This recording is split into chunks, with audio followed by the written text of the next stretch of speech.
Gentleman from Wisconsin is recognized. Well, I thank my colleague, Representative Davis from Kentucky, for yielding me this time, and I also would like to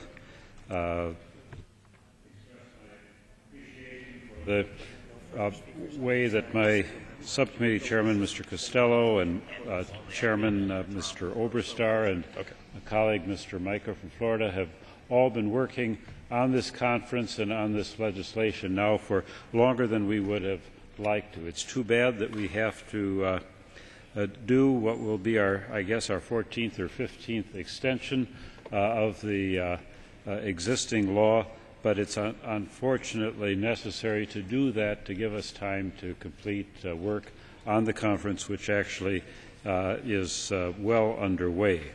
In May of last year, we passed the Reauthorization Act of 2009, H.R. 915. This March, the Senate passed its own FAA reauthorization bill, which the House took up, amended, passed, and sent back to the Senate.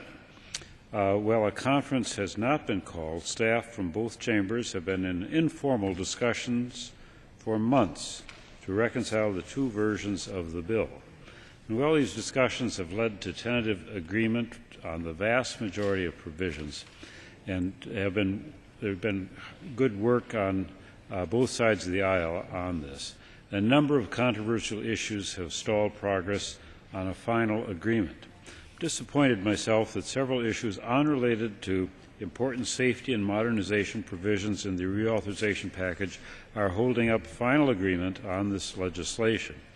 Nevertheless, in order to allow the FAA to continue operating uninterrupted, support passage of the bill before us to extend FAA's funding and program authorization.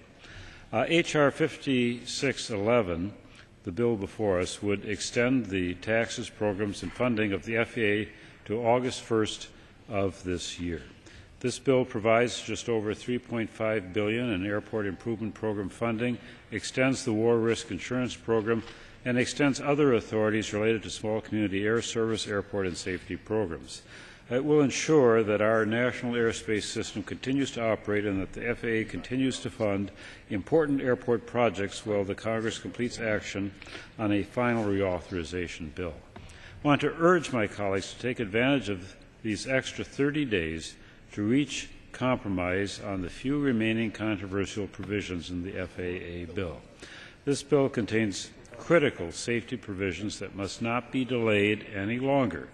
We owe it to the families of Flight 3407 and to the traveling public to reach agreement and send a good bicameral, bipartisan FAA bill to our President. With that, I urge my colleagues to support H.R. 5611. Thank my colleague from Kentucky for yielding me time and yield back any that remains. Gentleman from Wisconsin yields back.